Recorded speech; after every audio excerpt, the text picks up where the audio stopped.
Hello everyone, आज हम देखेंगे 2 से 5 मार्च के बीच के सभी मोस्ट इंपॉर्टेंट करंट अफेयर को जो हमारे एग्जाम में आने की बहुत ज़्यादा संभावना रखते हैं। तो चलिए बिना किसी देरी के वीडियो की शुरुआत करते हैं। सबसे पहले हम वीडियो में देखते हैं कोटेशन जो हमें पढ़ाई के साथ साथ एक अच्छा इंसान बनाता है। तो आज का कोटेशन है, जो मनुष्य नेत्र से, मन से, वाणी से और कर्म से, इन चारों प्रकार से संसार को प्रसन्न रखता है, संसार उसे प्रसन्न रखता है। यानी कि जो व्यक्ति अपने नेत्र से, मन से, अपनी बातों से, अपने काम से संसार को जो चीज़ देता है वही चीज़ संसार से वो प्राप्त करता है। इसके आप सबसे अच्छा एग्जाम्पल देख सकते हो कि आप जैसा व्यवहार करते हो सामने वाला भी आपसे वही व्यवहार करता है। ओके, इसके लिए अगर आप चाहते हो कि आप कुछ अच्छा करो तो आप बस अपनी साइड से, अपने तरफ से अच्छा बनने की कोशिश करो। आप अपनी तरफ से कोई भी गलती ना करो, सामने वाला कुछ कर रहा है तो उसको करने दो, आप उसकी वजह से गलत व्यवहार मत करो। ओके, क्योंकि लोग कहते हैं कि जब आप सामने वाले को सही देखते हो फिर आप सही व्यवहार करते हो तो ये आप में कोई खासियत वाली बात नहीं है। जब सामने वाला गलत हो फिर भी आप सही व्यवहार कर रहे हो तो फिर आप एक अच्छे व्यक्ति हो, आपकी एक अपनी पर्सनालिटी है। ओके, तो ये चीज़ बहुत अच्छी बात है, आप अपने लाइफ में इम्प्लीमेंट करिए, आप बहुत अच्छे इंसान बन जाओगे। चलिए देखते हैं सभी मोस्ट इंपॉर्टेंट करंट अफेयर क्या क्या है।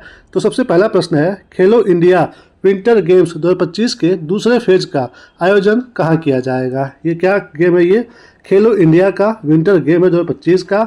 इसका दूसरा फेज कहाँ होने वाला है आपको बताना है। सामने आप पे ऑप्शन है, तो ये होने वाला है डी, गुलमर्ग में। कहाँ पे होने वाला है? गुलमर्ग में। देखिए इसके बारे में डिटेल में। खेलो इंडिया विंटर गेम्स 2025 का जो दूसरा चरण है वो शुरू होगा 9 से और चलेगा ये 12 मार्च तक। कहाँ पे होने वाला है?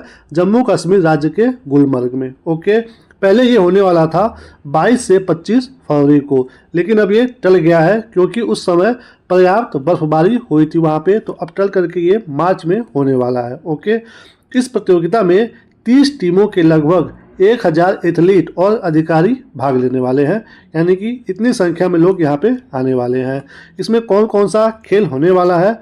एल्पाइन स्कीइंग, नार्डिक स्कीइंग और स्की माउंटेनियरिंग और स्नो बोर्डिंग, ये सारे गेम यहाँ पे होने वाले हैं खेलो इंडिया विंटर गेम्स में, जो कि कहाँ पे हो रहा है? जम्मू कश्मीर के गुलमर्ग में। ओके, चलिए अब चलते हैं अगले प्रश्न पे। अगला क्या है, हाल ही में IRCTC के साथ किस कंपनी को नवरत्न का दर्जा दिया गया है? यानी कि एक जो कंपनी है IRCTC, इसको मिला है, इसके साथ किस और अन्य कंपनी को ये दर्जा दिया गया है? सामने यहाँ पे ऑप्शन है, तो वो है IRFCA। ओके, देखिए इसके बारे में डिटेल में। भारत सरकार ने भारतीय रेलवे कैटरिंग और पर्यटन निगम यानी कि IRCTC और भारतीय रेलवे वित्त निगम यानी कि IRFC को नवरत्न का दर्जा दे दिया है, यानी कि PSU। इस फैसले के साथ ही अब सभी 7 सूचीबद्ध जो रेलवे PSU हैं उनको क्या मिल चुका है? नवरत्न का दर्जा। ओके, इस उन्नयन से इस कंपनी को क्या फ़ायदा होने वाला है? अधिक परिचालन, लचीलापन और निवेश का अवसर मिलेगा। ओके, अगर हम बात करें IRCTC और IRFC का ये काम क्या करता है, तो जो IRCTC है यह भारतीय रेलवे की टिकट बुकिंग और कैटरिंग सेवा प्रदान करने वाली एक इकाई है। और वहीं पे IRFC क्या है? यह भारतीय रेलवे की वित्तीय शाखा है जो रेलवे के बुनियादी ढांचे के लिए धन जुटाने का कार्य करती है। यानी कि रेलवे में अगर कहीं भी कोई पुल बन रहा है, कहीं कुछ बनाया जा रहा है, तो यही जो इकाई है ये वित्तीय शाखा है इस रेलवे का। ओके, तो यहाँ पे बात हो रहा है IRCTC का और IRFC का। हमने ऊपर पढ़ा है कि जो भी 7 सूचीबद्ध रेलवे के PSU हैं वो क्या हो चुके हैं? नवरत्न का दर्जा पा चुके हैं। तो वो 7 और कौन कौन से आपको पता होने चाहिए, क्योंकि अभी चर्चा में बना हुआ है। तो जो 7 है वो ये है, एक है कनकोर, जिसको लोग बोलते हैं container corporation of India. Okay, यह सबसे पहली रेलवे की PSU है जिसको नवरत्न का दर्जा दिया गया था 2014 में। उसके बाद है रेल विकास निगम लिमिटेड, उसके बाद है IRCON। ओके, उसके बाद है रिट्स, फिर है रेल टेल, उसके बाद ये जो दोनों अभी हम बात किए हैं ये दोनों। तो टोटल कितने हो गए? 7 PSU।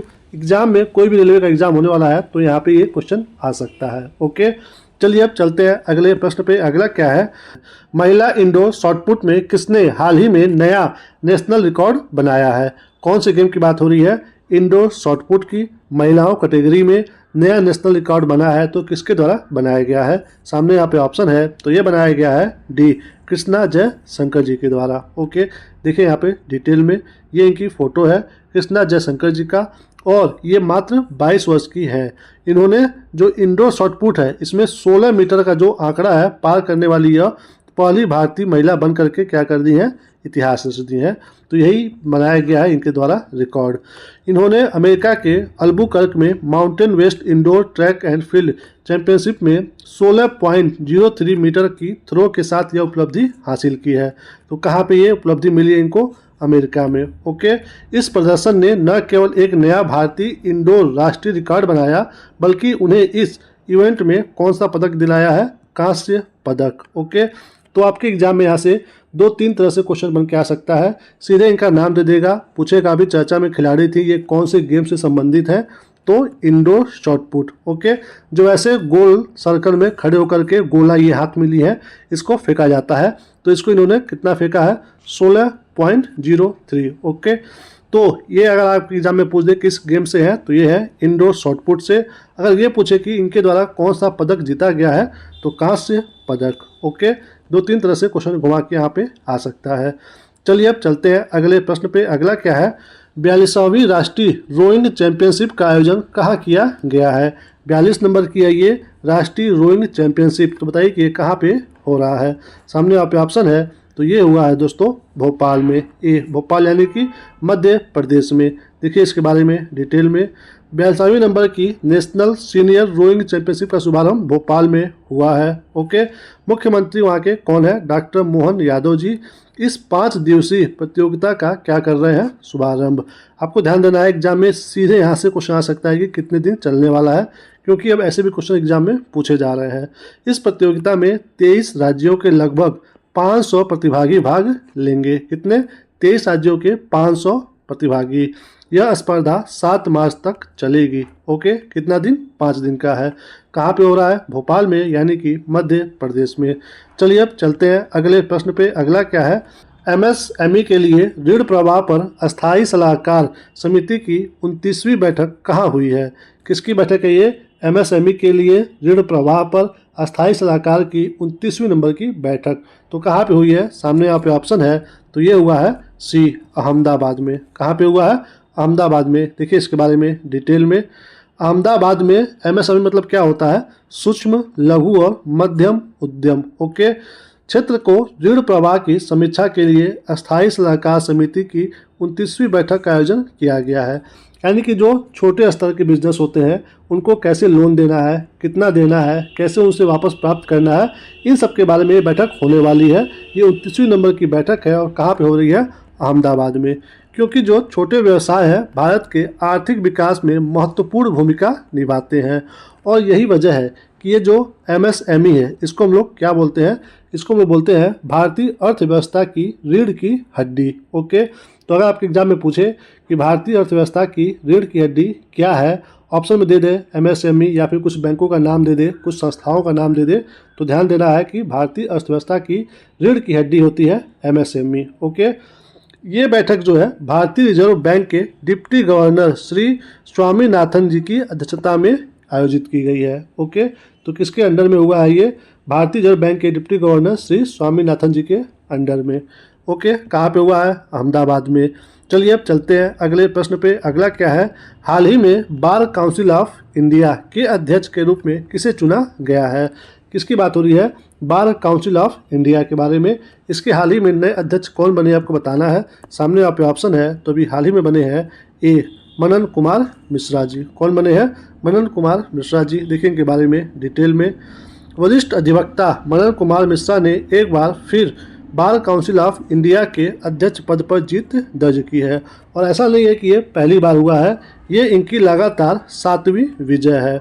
और इसी के साथ साथ ये बिहार से राज्यसभा सांसद भी हैं भाजपा पार्टी से। ओके, तो ये किस पद पे चुने गए हैं, बार काउंसिल ऑफ इंडिया के अध्यक्ष पद पर। तो ये होता क्या है बार काउंसिल ऑफ इंडिया, इसका काम क्या है आपको पता होना चाहिए। देखिए इसके बारे में डिटेल में। बार काउंसिल ऑफ इंडिया, इसको हिंदी में बोलते हैं भारतीय विधिक परिषद। यह संस्था जो है अधिवक्ताओं के अधिकारों, विशेषाधिकारों और उनके हितों की रक्षा करती है। यानी कि जो वकील है हमारे भारत में, उनके क्या क्या अधिकार हैं, उनके क्या क्या विशेषाधिकार हैं और उनको मतलब जो सुरक्षा देना है, ये सब कौन डिसाइड करता है, बार काउंसिल ऑफ इंडिया। इसी के साथ साथ ये जो बार काउंसिल ऑफ इंडिया है, इसका एक और काम है कि ये उन सभी विश्वविद्यालयों को मान्यता देता है जो लॉ की डिग्री देने के लिए सक्षम होते हैं, तो उनको ये क्या करता है, मान्यता देता है। कौन? बार काउंसिल ऑफ इंडिया, जिसका गठन हुआ था 1961 में। इसका हेडक्वार्टर है नई दिल्ली में। तो ये जो गठन है और इसका हेडक्वार्टर है आपके एग्जाम के लिए इस बार मोस्ट इम्पॉर्टेंट हो चुका है। ओके, तो आप इसको बिल्कुल भूलिएगा नहीं। चलिए अब चलते हैं अगले प्रश्न पे। अगला क्या है, विश्व वन्य जीव दिवस 2025 का विषय क्या है। ऐसे क्वेश्चन हमारे एग्जाम में आते हैं इन्वायरमेंट सेक्शन से, जहाँ पे जो दिवस होता है उसका विषय थीम पूछ देता है। तो 2025 में इसका थीम क्या होने वाला है दोस्तों, सामने यहाँ पे ऑप्शन है। तो इस बार का थीम है सी, वन्य जीव संरक्षण, वित्त, लोगों और ग्रह में निवेश। ओके, ये इस बार का विषय है। देखिए इसके बारे में डिटेल में कि यह मनाया कब जाता है। 3 मार्च को वनस्पतियों और जीवों के संरक्षण को बढ़ावा देने के लिए विश्व वन्य जीव दिवस के रूप में मनाया जाता है। यानी कि ये जो विश्व वन्य जीव दिवस है ये मनाया जाता है 3 मार्च को।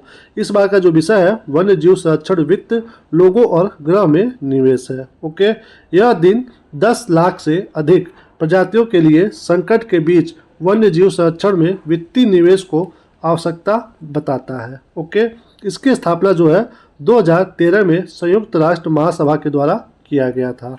तो बात हो रहा है किसका, विश्व वन्य जीव दिवस का, जो कि हम लोग मनाते हैं 3 मार्च को। ओके, चलिए अब चलते हैं अगले प्रश्न पे। अगला क्या है, हाल ही में डॉक्टर मीना प्रभु का 85 वर्ष की आयु में निधन हो गया है, वे कौन थी। ऐसे पर्सनालिटी वाले क्वेश्चन हमारे एग्जाम में आते हैं, तो ये आता है आपके पर्सनालिटी वाले सेक्शन से। नाम है इनका डॉक्टर मीना प्रभु जी। बताइए कि ये कौन थी। सामने यहाँ पे ऑप्शन है, तो ये थी दोस्तों साहित्यकार, डी। क्या थी ये, साहित्यकार। देखिए इनके बारे में डिटेल में, ये इनकी फोटो है। इनका पूरा नाम है डॉक्टर मीना सुधाकर प्रभु। ओके, इनकी जो कहानियां हैं इसमें विभिन्न देशों के लोगों की संस्कृतियों, समाजों, इतिहास और विशेषताओं को स्पष्ट रूप से दर्शाया गया है। ये इनकी खासियत है। इनकी जो पहली पुस्तक थी वो थी मांझा लंदन, जो कि बहुत ही लोकप्रिय हुई थी और प्रेजेंट टाइम में इसके टोटल 7 संस्करण मौजूद हैं। अभी पिछले साल ही इन्हें साहित्य में आजीवन योगदान के लिए महाराष्ट्र साहित्य परिषद द्वारा मासप जीवन गौरव पुरस्कार से सम्मानित किया गया था।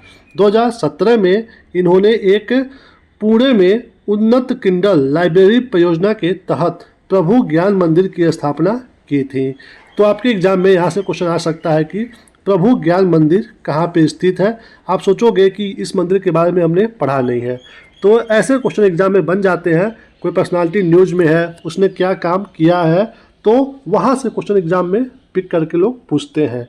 तो प्रभु ज्ञान मंदिर कहाँ पे है, पुणे में, किसके द्वारा बनवाया गया है, तो ये मीना सुधाकर प्रभु जी के द्वारा बनवाया गया है। चलिए अब चलते हैं अगले प्रश्न पे। अगला क्या है, भारत के रक्षा लेखा महानियंत्रक का कार्यभार किसने संभाला है। किस पद की बात हो रही है, रक्षा लेखा महानियंत्रक का। ओके, सामने यहाँ पे ऑप्शन है दोस्तों, तो किसको चुना गया है, डॉक्टर मयंक शर्मा जी को, ए। ओके, देखिए यहाँ पे डिटेल में डॉक्टर मयंक शर्मा ने रक्षा लेखा महानियंत्रक का कार्यभार संभाला है। यहाँ पे आप इनकी फोटो देख सकते हो। वे भारतीय रक्षा लेखा सेवा के 1989 बैच के अधिकारी हैं। ओके दोस्तों, यहाँ पे बात हो रहा है रक्षा लेखा महानियंत्रक का। तो इसका जो काम होता है, इसका मेन काम होता है कि जो हमारे भारत की तीनों सेनाएं हैं, थल सेना, जल सेना, वायुसेना, उसकी जो भी भुगतान होता है भारत सरकार की तरफ से, उसकी ये निगरानी करता है। उसमें जो जो खाता यूज होता है उसका ये लेखा जोखा रखता है, जांच करता है। ओके, यहाँ पे बात हो रहा है मयंक शर्मा जी का। इसके अतिरिक्त जो है ये अंतर्राष्ट्रीय भ्रष्टाचार निरोधक अकादमी और वियना की राजनयिक अकादमी में भारत का प्रतिनिधित्व किया है। ओके, ये इनकी और क्वालिटी है। यहाँ पे बात हो रहा है रक्षा लेखा महानियंत्रक का, जो हमने बताया आपको। तो इसी से मिलता जुलता भारत में एक और पद है जिसको हम लोग बोलते हैं कैग, CAG। हिंदी में इसका नाम है नियंत्रक व महालेखा परीक्षक। इसका जो मेन काम है वो ये है कि संसद के द्वारा कहाँ पे क्या क्या खर्चा किया जा रहा है, ज़्यादा पैसा तो खर्चा नहीं किया जा रहा है, या फिर जिस चीज़ के लिए पैसा अलॉट हुआ है उसी चीज़ पे वो पैसा खर्च हो रहा है कि नहीं हो रहा है, ये सारी चीज़ें कौन चेक करता है, CAG, कैग। ओके, नियंत्रक व महालेखा परीक्षक। तो आपको कमेंट करके बताना है कि इसके बारे में हमारे संविधान के किस आर्टिकल में वर्णन किया गया है। तो वो जो अनुच्छेद है, आर्टिकल, वो आपको कमेंट करके बताना है। कैग के बारे में कौन सा आर्टिकल बताता है हमें। ओके, चलिए अब चलते हैं अगले प्रश्न पे। अगला क्या है, 97वें अकादमी पुरस्कार में किस फिल्म ने सर्वश्रेष्ठ पिक्चर का पुरस्कार जीता है। तो ये 97 नंबर का है अकादमी पुरस्कार, जिसको हम लोग क्या बोलते हैं, ऑस्कर अवार्ड। तो बताइए कि किस पिक्चर ने जीता है सर्वश्रेष्ठ पिक्चर का पुरस्कार।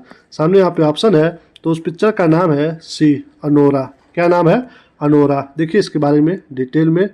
लॉस एंजल्स के डॉल्बी थिएटर में 97 नंबर का अकादमी अवार्ड, जिसको हम लोग क्या बोलते हैं, ऑस्कर, इसका भव्य आयोजन हुआ है। इस प्रतिष्ठित अवार्ड समारोह की जो मेजबानी हुई है, इस बार मशहूर कॉमेडियन और होस्ट कोनन ओब्रायन कर रहे हैं। ओके, इस बार जो ऑस्कर की दौड़ है, इसमें अनुजा नाम की एक भारतीय फिल्म शामिल हुई थी। इस फिल्म को गुनीता मोंगा और प्रियंका चोपड़ा जोनास ने मिलकर के बनाया था। यानी कि जो सर्वश्रेष्ठ फिल्म होती है उसमें एक भारतीय फिल्म था अनुजा नाम का, वो भी इस रेस में था, लेकिन वो जीता नहीं है। कौन सा पिक्चर जीता है, अनोरा। ओके, तो कौन जीता है, अनोरा। और अगर बात करें बेस्ट डायरेक्टर का अवार्ड कौन जीता है, तो शॉन बेकर, यही है इसके डायरेक्टर अनोरा मूवी के भी। ओके, तो कहाँ पे हुआ है, लॉस एंजल्स में, यानी कि यूएसए में, अमेरिका में। चलिए अब चलते हैं अगले प्रश्न पे। अगला क्या है, उड़ीसा के पुरी में 9वें राष्ट्रीय स्वास्थ्य शिखर सम्मेलन का उद्घाटन किसने किया है। तो ये 9वें नंबर का राष्ट्रीय स्वास्थ्य शिखर सम्मेलन है, जो कि कहाँ पे हुआ है, उड़ीसा में हुआ है। आपके एग्जाम में सीधे पूछ सकता है कि 9वें नंबर का राष्ट्रीय स्वास्थ्य शिखर सम्मेलन किस राज्य में हुआ है, तो उड़ीसा में। तो यहाँ पे आपको बताना है कि इसका उद्घाटन किसके द्वारा किया गया है। सामने यहाँ पे ऑप्शन है, तो इसका उद्घाटन किए हैं डी, जगत प्रकाश नड्डा जी। कौन किया है, जगत प्रकाश नड्डा जी। देखिए यहाँ पे डिटेल में, उड़ीसा में 9वें राष्ट्रीय शिखर सम्मेलन का उद्घाटन केंद्रीय स्वास्थ्य और परिवार कल्याण मंत्री जगत प्रकाश नड्डा जी ने किया है। कौन से मंत्री है ये, केंद्रीय स्वास्थ्य और परिवार कल्याण मंत्री। नड्डा जी ने यहाँ पे कहा है कि सतत विकास लक्ष्यों के अनुसार भारत को 2030 तक टीबी को खत्म करना है, लेकिन हम इस लक्ष्य को 2025 तक हासिल करने के लिए पूरी तरह से तैयार है। यहाँ पे बात हो रहा है सतत विकास लक्ष्य के तहत हम क्या करने वाले हैं, टीबी को 2025 तक समाप्त। तो ये जो सतत विकास लक्ष्य है, ये होता क्या है, ये दोस्तों ये ऐसा प्लानिंग होता है सरकार का कि हमें डेवलपमेंट करना है, लेकिन अपने इन्वायरमेंट को बचाते हुए, उसको बोलते हैं सतत विकास। इसी से संबंधित हमने क्या किया है, एसडीजी सतत विकास लक्ष्य से संबंधित हमने 2015 में गोल सेट किया है कि आने वाले 2030 यानी कि 15 सालों में हमें लक्ष्य हासिल करना है। कितने लक्ष्य निर्धारित किए गए हैं, 17 लक्ष्य। 17 लक्ष्य है मेन, उसके साथ साथ 169 क्या है, वो है विशिष्ट लक्ष्य। 17 लक्ष्य में मेन क्या क्या है आपको पता होना चाहिए। सबसे पहले तो पता हो कि कितने लक्ष्य हैं, टोटल 17 है, आपको वो 17 के 17 पता होना चाहिए। आपने शायद पढ़ा होगा जहाँ पे पहले पे किसकी बात होती है, गरीबी, यानी कि हमें गरीबी को हटाना है। दूसरे पे किसकी बात होती है, भूखमरी की, कि हमें हमारे देश से भूखमरी को समाप्त करना है। तीसरे नंबर पे स्वास्थ्य की बात होती है, हेल्थ की, यानी कि हमारे कंट्री में जो स्वास्थ्य है उसको कैसे आगे बढ़ाना है। चौथे नंबर पे बात होती है शिक्षा की। ऐसे करते करते हमने 17 गोल डिसाइड किया हुआ है। ओके, जिस पे हमें काम करना है 2030 तक। ये आपके एग्जाम में कुछ भी पूछ सकता है, यहाँ पे आपको ध्यान देना है। इसी के साथ हम इस वीडियो को यहीं पे समाप्त करते हैं। Thank you for watching. इस वीडियो से आपकी थोड़ी सी भी जानकारी बढ़ी हो, थोड़ी सी भी, और आप चैनल पर पहली बार आए हो तो चैनल को सब्सक्राइब जरूर करिए, वीडियो को लाइक करिए, दोस्तों में शेयर करिए, और कुछ भी आप अपना प्यारा सा कमेंट कर सकते हो। अपना ख्याल रखिए, मुस्कुराते रहिए। मिलेंगे हम आपको अगले वीडियो में, तब तक के लिए जय हिंद, वंदे मातरम।